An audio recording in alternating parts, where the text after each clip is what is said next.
എല്ലാ പ്രിയ സുഹൃത്തുക്കൾക്കും പുതിയൊരു വീഡിയോയിലേക്ക് സ്വാഗതം. അപ്പോൾ ബിഗ് ബോസ് അഗ്നി പരീക്ഷയിൽ അഗ്നി എവിടെ, തീ എവിടെ, തീപ്പെട്ടിക്കൊള്ളിയെങ്കിലും ഒരുക്കൂ എന്നൊക്കെ പറഞ്ഞുകൊണ്ട് ഞാൻ വന്നിട്ടുണ്ടായിരുന്നു. അപ്പോൾ ഇന്നത്തെ എപ്പിസോഡിനകത്ത് ചെറിയൊരു തീപ്പെട്ടിക്കൊള്ളി ഉരച്ചിട്ടുണ്ടെന്നാണ് തോന്നുന്നത്. നമ്മൾ വീഡിയോയിലേക്ക് കിടക്കുന്നതിന് മുമ്പേ നമ്മളെ ആദ്യമായിട്ട് കാണുന്നവരും സബ്സ്ക്രൈബ് ചെയ്യാതെ കാണുന്നവരും ജസ്റ്റ് സബ്സ്ക്രൈബ് ചെയ്തിട്ടുണ്ടോ നോക്കിയിട്ട് ഇല്ലെങ്കിൽ ഒന്ന് സബ്സ്ക്രൈബ് ചെയ്ത് വെക്കുക, ലൈക്ക് ചെയ്യുക, ഹൈപ്പ് ചെയ്യുക, നിങ്ങളെ പറ്റുന്നതൊക്കെ ചെയ്യുക. ഈ വീഡിയോ ഞാൻ എൻ്റെ മറ്റൊരു ചാനലായിട്ട് കൊളാബ് അടിക്കുന്നുണ്ട്. അത് റിയാക്ഷൻ വീഡിയോ അല്ല, അത് ബ്ലോഗാണ്. ഇപ്പോൾ ഒന്നും ഇടുന്നില്ല, പക്ഷെ നമ്മൾ ഇടും. അപ്പോൾ സപ്പോർട്ട് ചെയ്യാൻ മനസ്സുള്ളവരൊക്കെ അതിലൂടെ ഒന്ന് സബ്സ്ക്രൈബ് ചെയ്ത് സപ്പോർട്ട് ചെയ്ത് വെക്കുക. അപ്പോൾ നമുക്ക് കൂടുതൽ ലാഗ് അടുപ്പിച്ച് കുളവാക്കാതെ നേരെ ബിഗ് ബോസിൻ്റെ റിവ്യൂയിലേക്ക് പോവാം. എനിക്കറിയാം ഞാൻ ഇന്നത്തെ റിവ്യൂ ഭയങ്കര ലേറ്റ് ആണ്, ഇത് നട്ടപ്പത്തിലേക്ക് വീഡിയോ വരത്തുള്ളൂ. കുഴപ്പമില്ല, ക്ഷമിച്ചാളാം, നമുക്ക് ഇനി മുതൽ നേരെയാക്കാം. അപ്പോൾ ആദ്യം റെനീഷ വന്നു. പൊതുവെ ഇത്രയും നാളത്തെ ഒരു സ്ട്രക്ചർ എന്ന് പറഞ്ഞാൽ റെനീഷ വരുന്നു, നാട്ടുകാരെ പിടിക്കുന്നു, 4 തരംതിരിക്കുന്നു, 4 ടീമിനെ കൊണ്ട് 4 inky pinky ponky father had a donkey donkey cry father cry എന്നൊക്കെ പറഞ്ഞൊരു ഗെയിമൊക്കെ കളിപ്പിച്ച് ടീം തിരിച്ചിട്ട് എന്തൊക്കെയോ ചില മുട്ടായി പിറക്കലോ അങ്ങനെ എന്തൊക്കെയോ ഗെയിമൊക്കെ കളിപ്പിക്കുന്നു. ഇതായിരുന്നു ഇത്രയും നാൾ പൊക്കോണ്ടിരുന്ന ഒരു സ്ട്രക്ചർ. ഇപ്പം അതിൽ നിന്നൊരു മാറ്റം വരുത്തിയിട്ടുണ്ട്. ഇപ്പം എങ്ങനെയാണെന്ന് വെച്ചാൽ ഇൻഡിവിജ്വൽ ഗെയിംസ് ആണ് കളിപ്പിച്ചുകൊണ്ടിരുന്നത്. ആദ്യം ജഡ്ജസിനെ വിളിച്ചു, വാ കുജുബി വെരി കുജുബി വാഴത്തൈമേ ലിരു കുജുബി.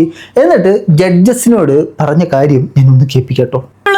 അതിജീവനത്തിന്റെ പോരാട്ടമാണ് ഇന്ന്. വെറും ഒരു എപ്പിസോഡല്ല, വീക്കെൻഡ് വാറാണ്.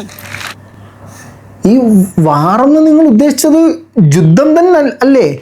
ആയിരിക്കും അല്ലേ? ഇത് അതിജീവനം. ഏതാ ഇത്ര നാൾ നിങ്ങൾ കാണിച്ചുകൊണ്ടിരുന്ന സാധനത്തിനാണ് അതിജീവിതം. അതിജീവിതം പടം ഒന്ന് കണ്ടു നോക്കൂ, ചിലപ്പോൾ അതിജീവിതം എന്താണെന്ന് മനസ്സിലാവും. ഈ ഗ്ലാസ് എടുത്ത് തിരിച്ചും മറിച്ചും വെക്കുന്നതാണല്ലേ അതിജീവിതം. ഓക്കെ, ഇത് ഒരു ക്ലിപ്പ് കൂടെ കാണിക്കാം. ഈ വീക്കെൻഡ് വാറിനെ കുറിച്ച് പറയുന്ന ഒരു ക്ലിപ്പ് കൂടെ കേൾപ്പിക്കാവേ. എന്താണ് വീക്കെൻഡ് വാർ? ഇതുവരെ നടന്ന വാറൊന്നും അല്ല. ഇതുവരെ നടന്നത് വാറാണെന്നാണോ ബിഗ് ബോസ് സീസൺ 5 വിന്നർ മാരാർജിക്ക് തോന്നിയത്? ഇത്രയും നാൾ നടന്നതായിരുന്നു നിങ്ങൾ കണ്ടിട്ടുള്ള യുദ്ധം. നല്ലതാ, പറ. അതുവരെ കണ്ടൊന്നുമില്ല. ഇനിയും മറ്റേ ചന്തുവിന്റെ യുദ്ധം ഇനി ഈസ്റ്റ് ഇന്ത്യ കമ്പനി കാണാൻ പോകുന്നതേ ഉള്ളൂ. യുദ്ധം ചീമിക്കളയും പൂളിക്കളയും പുല്ലേ, ആ ഒരു സെറ്റപ്പിലാണ് ഈ സംഭവം തുടങ്ങിയത്. നന്നായിട്ടുണ്ട്, കോമഡി ആണെങ്കിലും നല്ല രസമുണ്ട്. അങ്ങനെ ഇന്നത്തെ എപ്പിസോഡിനകത്ത് ഈ അഖിൽ മാരാർ, രഞ്ജിനി ഹരിദാസ്, റിയ സലീം, റനീഷ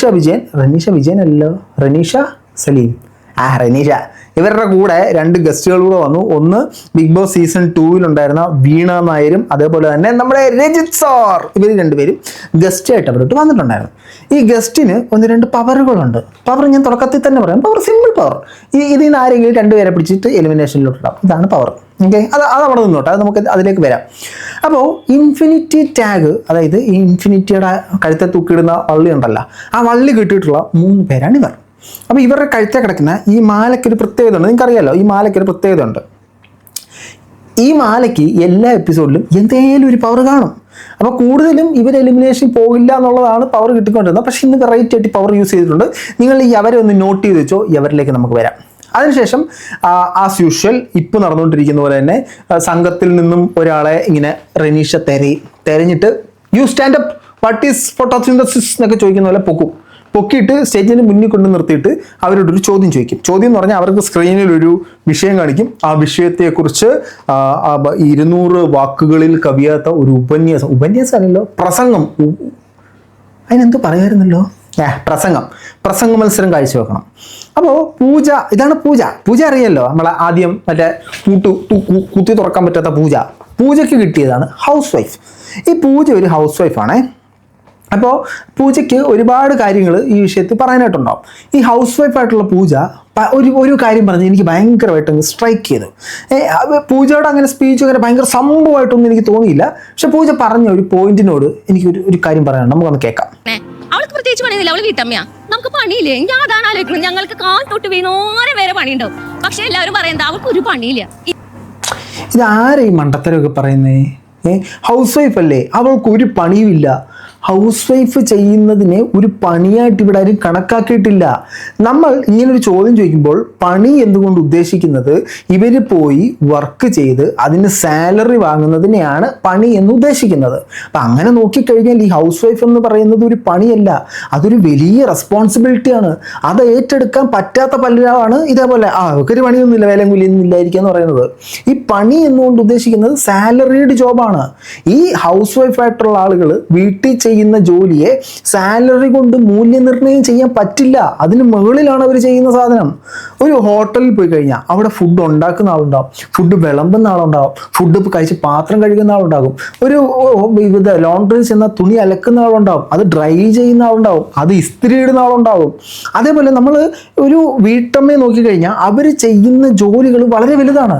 അവർക്ക് സാലറി കൊടുക്കാൻ പോയാൽ ഹോട്ടലിലെ കുക്കിൻ്റെ ഷെഫിൻ്റെ സാലറി കൊടുക്കേണ്ടി വരും, മറ്റേ സപ്ലയറിൻ്റെ സാലറി കൊടുക്കേണ്ടി വരും, പിന്നെ പാത്രം കഴുകുന്ന ആളുടെ സാലറി കൊടുക്കേണ്ടി വരും, ഒരു ലോണ്ടറിയിലെ ഡ്രൈ ക്ലീനിങ്ങിൻ്റെ ആൾക്ക് കൊടുക്കേണ്ട സാലറി കൊടുക്കേണ്ടി വരും. ഇങ്ങനെ ഒരു സാലറി കൊണ്ട് ചുരുക്കാൻ പറ്റുന്നൊരു ജോലിയല്ല ഹൗസ് വൈഫ് എന്ന് പറയുന്നത്. ഇന്നും നമ്മുടെ നാട്ടിൽ ഹൗസ് വൈഫിനെ ഭയങ്കര ചില്ലറക്കാരിയായിട്ട് കാണുന്ന, അല്ലെങ്കിൽ അവർ വീട്ടിൽ പണിയൊക്കെ ചെയ്ത് നിൽക്കുന്നത്, ഒന്ന് ചെയ്ത് നോക്ക്, അവൻ മനസ്സിലാവും വീട്ടിലെ പണികളൊക്കെ ഒരു മൂല്യം. അപ്പോൾ പൂജ അങ്ങനെ പൂജയോട് പറഞ്ഞ ആളുകളെന്നും ഒരു കാണേണ്ട കാര്യമേ ഇല്ലെന്നാണ് എൻ്റെ അഭിപ്രായം. ഇനി രണ്ടാമത് വന്നത് നമ്മുടെ ഷിജുലാലാണ്. ഈ ഷിജുലാൽ സൂപ്പർ കിടിലമായിട്ടുണ്ട്. ഷിജുലാൽ ഈ ഒരു എപ്പിസോഡിൽ വന്നപ്പോൾ മുതലേ ഇദ്ദേഹത്തെ ഞാൻ ശ്രദ്ധിച്ചിട്ടുണ്ട്. എനിക്ക് ഇദ്ദേഹത്തിനെ ഭയങ്കരമായിട്ട് ഇഷ്ടപ്പെടുകയും ചെയ്തു. അപ്പോൾ ഷിജുലാലിന് കിട്ടിയ ഒരു വിഷയം എന്ന് പറഞ്ഞാൽ തൻ്റെ ഗ്രാമം, തൻ്റെ വില്ലേജ്, അതാണ് ഷിജുലാലിന് കിട്ടിയ വിഷയം. പുള്ളിക്കാരൻ അതിനകത്ത് ഒരു കാര്യം പറയുന്നുണ്ടേ. അപ്പോൾ ഈ ഷിജുലാൽ തൻ്റെ ഗ്രാമത്തിനെ വല്ലാണ്ട് സ്നേഹിക്കുന്ന ഒരാളായിട്ട്, സാമൂഹിക പ്രശ്നങ്ങളിൽ ഭയങ്കരമായിട്ട് ഇടപെടുന്ന ഒരാളായിട്ട് എനിക്ക് ഫീൽ ചെയ്തു. അപ്പോൾ ഷിജുലാൽ പറഞ്ഞ ഒരു പോയിന്റ് നമുക്കൊന്ന് കേൾക്കാം കേട്ടോ. ഇവരുടെ ഗ്രാമത്തിൽ നടന്ന ഒരു വിഷയം, ഇവരുടെ നാട്ടിൽ നടന്ന വിഷയത്തിനെ കുറിച്ചിട്ട് അദ്ദേഹം പറയുന്നൊന്ന് കേൾക്കാം. ഈ സാധനം എനിക്ക് അത്യാവശ്യം കൊണ്ട് കേട്ടോ, കൊള്ളായിരുന്നു. ഷിജുലാലിന്റെ സാധനം കൊള്ളായിരുന്നു. കുഴിയിലോട്ട് വീണു. അപ്പോൾ എന്റെ കണ്ണിൽ പെട്ടു അത് ഞാൻ പെട്ടെന്ന് ആ കുഴിയിലോട്ട് ചാടി എടുത്തിട്ട് ആ കുട്ടീനെ എടുത്തിട്ട് ഞാൻ അത് പോലീസുകാരനെ ഏൽപ്പിച്ചു. അപ്പോഴാണ് ഹിന്ദി മനസ്സിലായില്ലോ. ഷിജുലാലിന്റെ നാട്ടിൽ ഒരു റോഡുണ്ട്. ആ റോഡിന്റെ സൈഡിൽ ഒരു കനാൽ, പല പേരും പറയും, കനാൽ വലുതാണല്ലോ, എന്തോ അഴുക്ക് ഒഴുകി പോകുന്നൊരു ഡ്രെയിനേജ് സിസ്റ്റം, അത് പൊട്ടിക്കിടക്കായിരുന്നു. ഒരു കുട്ടി അവിടെ നിന്ന് കളിച്ചിട്ട് അതിനകത്തേക്ക് വീണു. പുള്ളിക്കാരൻ ആ കുട്ടിയെ ചാടി എടുത്തിട്ട് പോലീസുകാരൻ്റെ ഏൽപ്പിച്ചു. ഇതാണ് കഥ. ബാക്കി കേൾക്കാം. കാരണം വെച്ചാൽ ആ ഒരു കുഴി ഒരു മരണക്കുഴിയാണെന്ന്. അപ്പൊ ഞാൻ ഈ നാടിനെ കുറിച്ച്, ആ ഒരു കുഴിയെ കുറിച്ച് ഞാനൊരു വീഡിയോ സോഷ്യൽ മീഡിയയിൽ ഇട്ട സമയത്ത് എന്റെ നാട്ടിൽ ഭയങ്കര ചർച്ചയായി.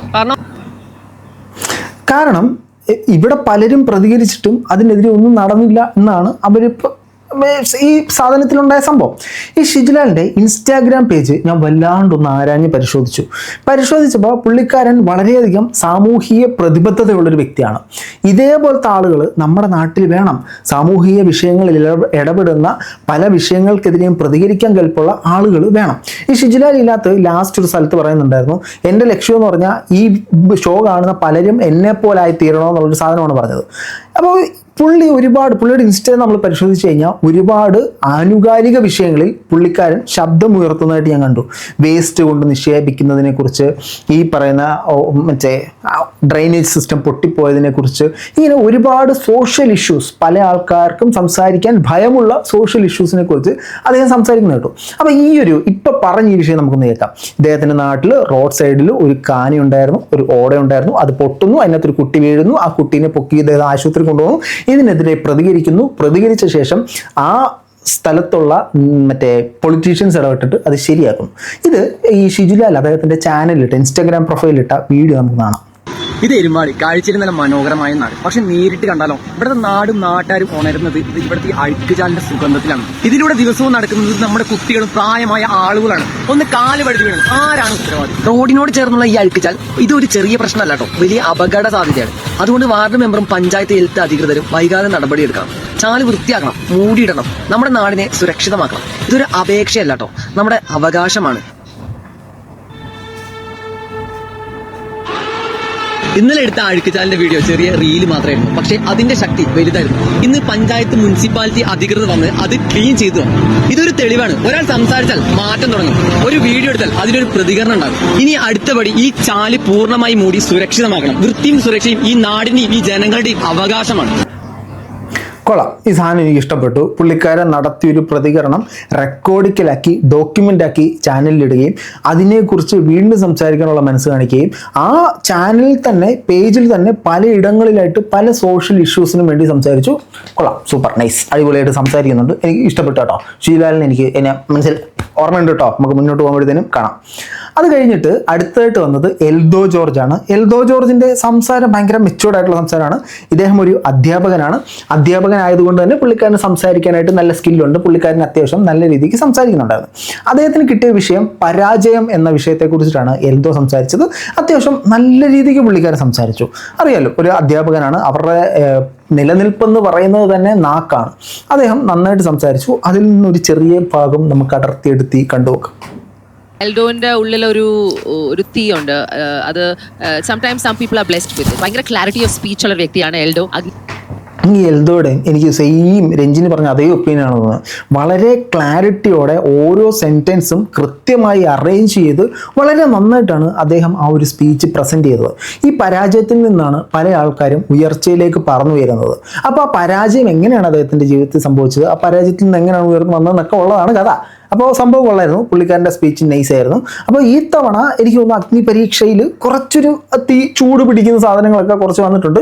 സംഭവം നൈസായിരുന്നു. പുള്ളിക്കാരൻ്റെ സ്പീച്ച് എനിക്ക് ഇഷ്ടപ്പെട്ടു. അതിനുശേഷം വന്നത് ടാഷിയാണ്. ഈ ടാഷിക്ക് കിട്ടിയ വിഷയം എന്ന് പറയുന്നത് സെൽഫിഷോ അങ്ങനെ എന്തോ, മീൻസ് ഞാൻ എന്ന ഭാവം, ഇതിനെക്കുറിച്ചാണ് കിട്ടിയത്. പുള്ളിക്കാരനത് ഞാനൊരു സെൽഫിഷ് ഒരുത്തനാണ് എന്ന് പറയുന്നുണ്ട്.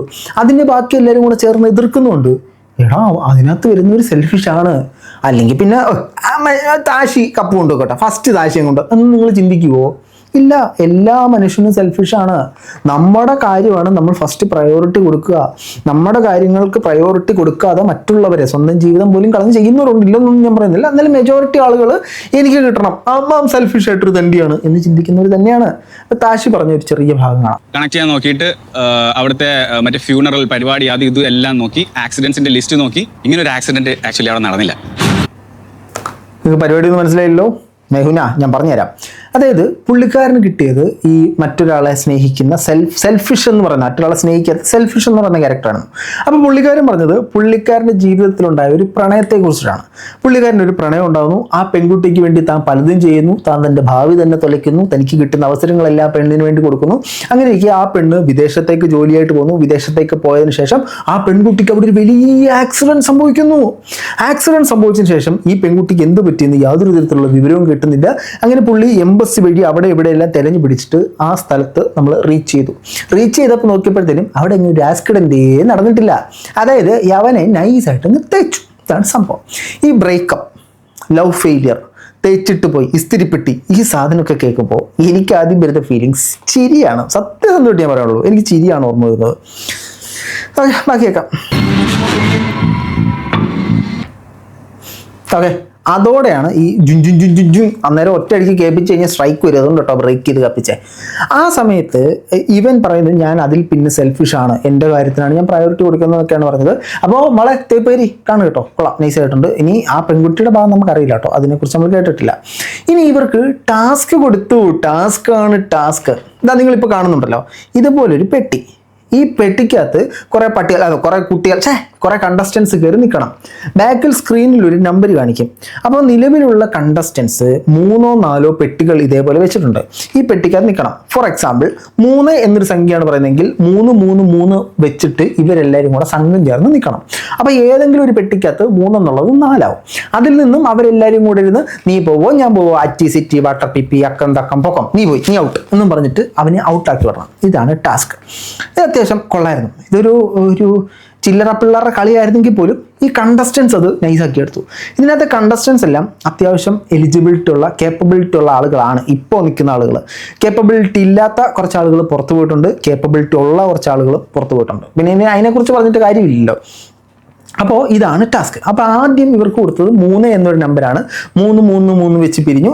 അതിൽ നിന്നും ഇങ്ങനെ ഒരാൾ പുറത്തുപോയി, അങ്ങനെ പുറത്തുപോയി, ഇങ്ങനെ പുറത്തുപോയി, ആരൊക്കെ പുറത്തുപോയി എന്നൊക്കെ നമുക്ക് വരാം. അതിനുശേഷം ഇവർ കണ്ടോ, ഇവർ ഈ ഒരു സംഘത്തിലാണ് പ്രശ്നം ഉണ്ടായത്. 1 2 3 4 5 പേരുണ്ട് ഇതിനകത്ത്. ഈ 5-ൽ നിന്നും 3 ചുരുങ്ങണം. അപ്പോൾ ഇവർ അങ്ങോട്ടും ഇങ്ങോട്ടും ചർച്ച ചെയ്തിട്ട് നിങ്ങളിൽ ആര് പുറത്ത് പോകണം എന്നതിനെക്കുറിച്ച് തീരുമാനിക്കാൻ പറഞ്ഞു. അപ്പോൾ ഈ ഇൻഫിനിറ്റി പെൻഡൻ്റുള്ള ഈ പുള്ളിക്കാരനുണ്ടല്ലോ, ഈ പുള്ളിക്കാരനും ഇപ്പുറത്തെ ഈ പുള്ളിക്കാരനും കൂടെ ഞങ്ങൾ സ്വമേധയാ ഇറങ്ങി പോകുന്നു എന്ന് പറഞ്ഞ് ഇറങ്ങിപ്പോയി.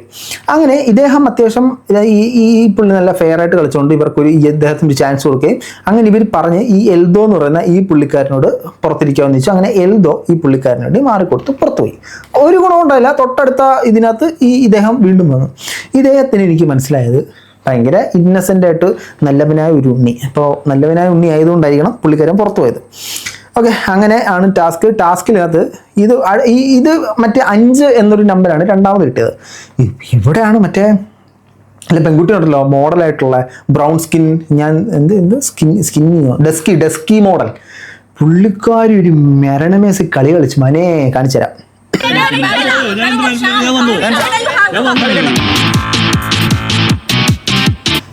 ഓക്കെ, 5 പേരുള്ള സംഘമായിട്ട് നിൽക്കണം. അപ്പോൾ ഇവരുടെ പെട്ടിക്കകത്തോട്ട് 5-ൽ കൂടുതൽ ആളുകൾ അവരെല്ലാം കൂടെ വന്ന് കയറി. അപ്പോൾ ഇതിൽ നിന്നും 5 പേരെ നിൽക്കാൻ പാടുള്ളൂ. അതിന് ഓവറായി കഴിഞ്ഞാൽ ഒന്നുകിൽ ആ ടീം ഡിസ്ക്വാളിഫൈ ആവും, ഇല്ലെങ്കിൽ അതിൽ നിന്ന് എന്തെങ്കിലും സംഭവിച്ച് കുറച്ച് ആളുകൾ പുറത്ത് പോകേണ്ടതായി വരും. അങ്ങനെ ഇവരെല്ലാവരും കൂടെ അതിനകത്തോട്ട് കയറിയിട്ട് ഇതിൽ നിന്ന് കുറച്ച് പേര് അപ്പുറത്തോട്ട് പോയി. അപ്പോൾ ഈ പെൺകുട്ടികൾ അതേപോലെ അപ്പുറത്തോട്ട് ആടി. അവർ എവിടെ നിന്നാണോ 3 നിന്നാണ് ഇവരിങ്ങോട്ട് വന്നത്, അവിടെ 5 ആക്കി ഈ ടീമിനെ പിടിച്ച് എലിമിനേറ്റ് ചെയ്ത് കളഞ്ഞ്. അപ്പോൾ 3 പെൺപിള്ളേർ ചേർന്നിട്ട് കൊള്ള നല്ലയാ, അത് നൈസ് സാധനം വരുന്നു കേട്ടോ, സ്ട്രാറ്റജിക് സാധനം. ചതിയാണ്, പിന്നിൽ നിന്നുള്ള വെട്ടാണ്, കട്ടപ്പ കുത്താണ്, എന്നാലും കൊള്ളായിരുന്നു.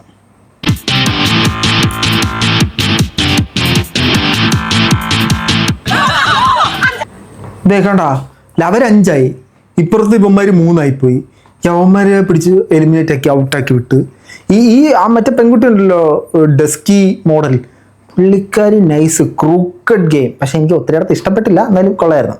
അതിനുശേഷം അടുത്തത് 11 എന്നൊരു നമ്പർ കിട്ടി. അതാണ് ലാസ്റ്റ് സെക്ഷൻ ഓഫ് ഗെയിം. ഈ 11-നകത്ത് ഭയങ്കര കോമഡി എന്ന് പറഞ്ഞാൽ ചിരിച്ച് ഞാൻ മരിച്ച്. അതൊന്ന് കാണാം.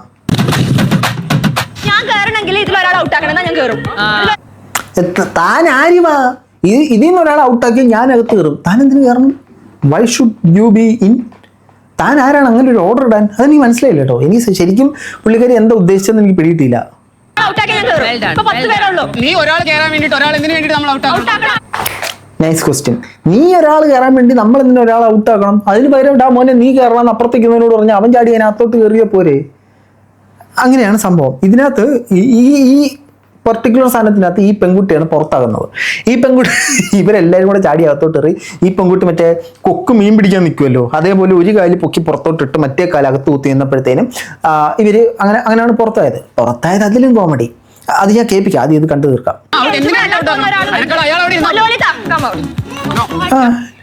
ലോലിറ്റ കം ഔട്ട്, ഇറങ്ങ്. അതായത് ഈ പെൺകുട്ടി പറയാൻ ഉദ്ദേശിക്കുന്നത് Lolita you are not eligible than me. Lolita പുറത്തു പോകൂ, ഞാൻ അകത്ത് കയറട്ടെ.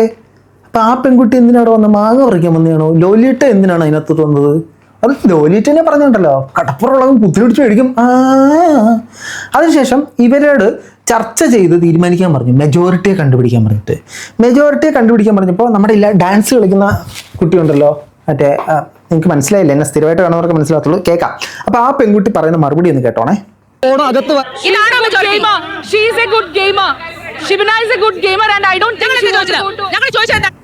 നിങ്ങൾക്ക് ബോധം എന്ന് പറയുന്ന സാധനം ഉണ്ടോ?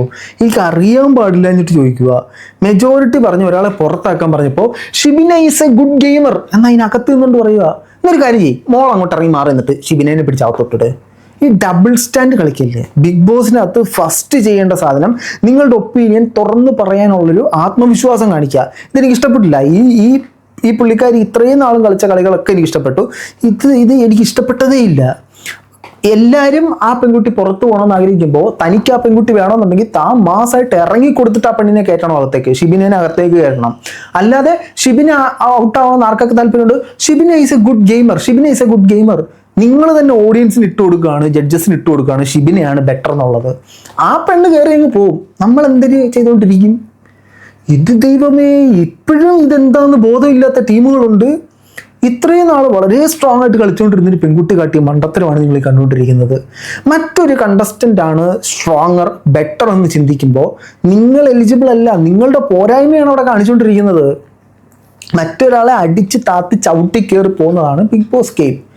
ഇവിടെ ഷിബിനെ പിണങ്ങാനും പറ്റത്തില്ല, യവന്മാരെ ഉറക്കാനും പറ്റത്തില്ല. എന്നാൽ പിന്നെ നമ്മളെല്ലാവരും നിൽക്കണം, ഷിബിനെ പുറത്ത് പോകണം. പക്ഷേ Shibin is a good gamer. ഷിബിനെ ഗെയിമറാണ്, ഷിബിനെ കയറി വന്നോളും. ആ പെണ്ണിന് അത്യാവശ്യം മാനിപ്പുലേറ്റ് ചെയ്യാനുള്ള സ്കില്ലൊക്കെ ഉണ്ട്, ആ കൊച്ചു ചെയ്തോളും. ഓക്കെ,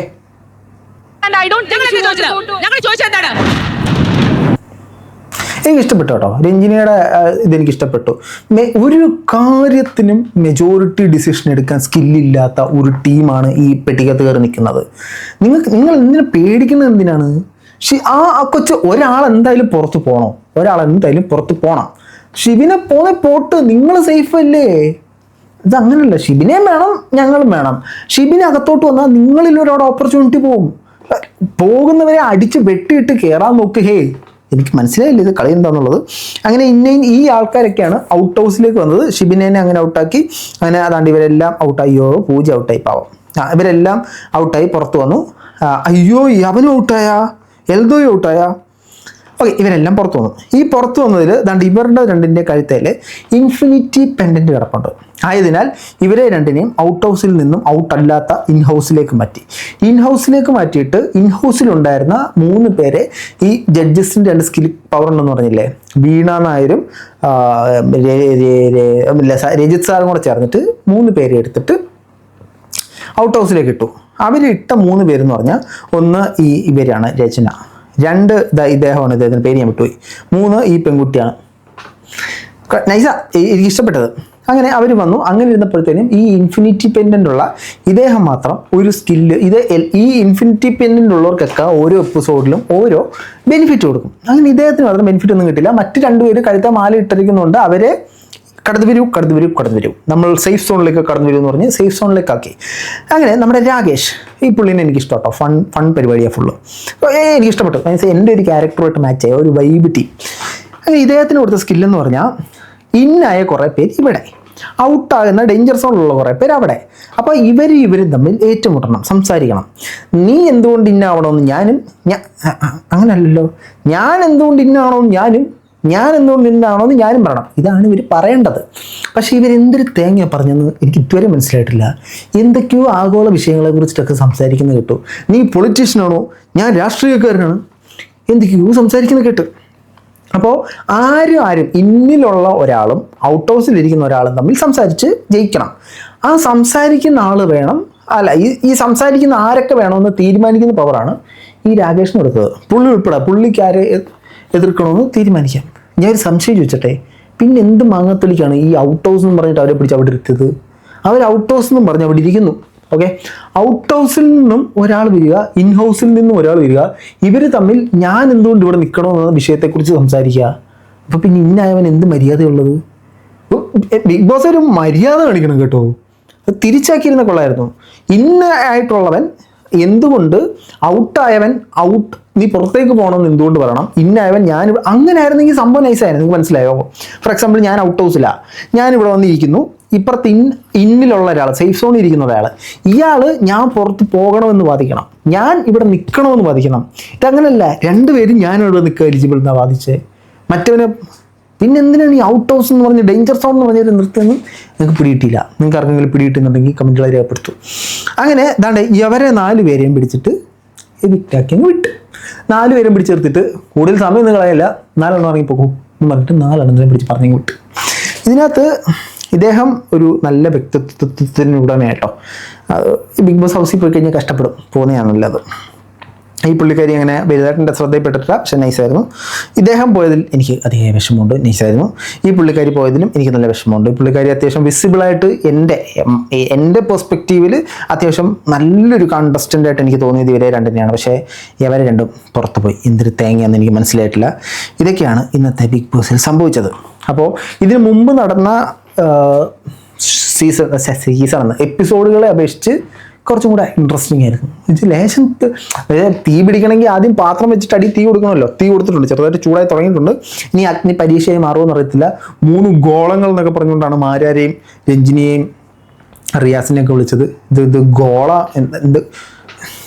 ഓക്കെ, ഒന്നും ഞാൻ പറയുന്നില്ല, കൊള്ളാം, നൈസാണ്. ഇതാണ് ഇന്നത്തെ എപ്പിസോഡ്. നാളെ ഇനി സെറീന വരുന്നുണ്ട്. എനിക്ക് സെറീന ഭയങ്കര ഇഷ്ടമാണ്. സെറീനയൊക്കെ വരുന്നുണ്ട്. നമുക്ക് അതിനെക്കുറിച്ചൊക്കെ നാളെ കാണാം. നിങ്ങളുടെ അഭിപ്രായങ്ങൾ തീർച്ചയായിട്ടും കമൻറ്റ് ബോക്സിൽ കമൻറ്റുകൾ രേഖപ്പെടുത്തും. മറ്റൊരു കാണുന്നവരെ ബൈ.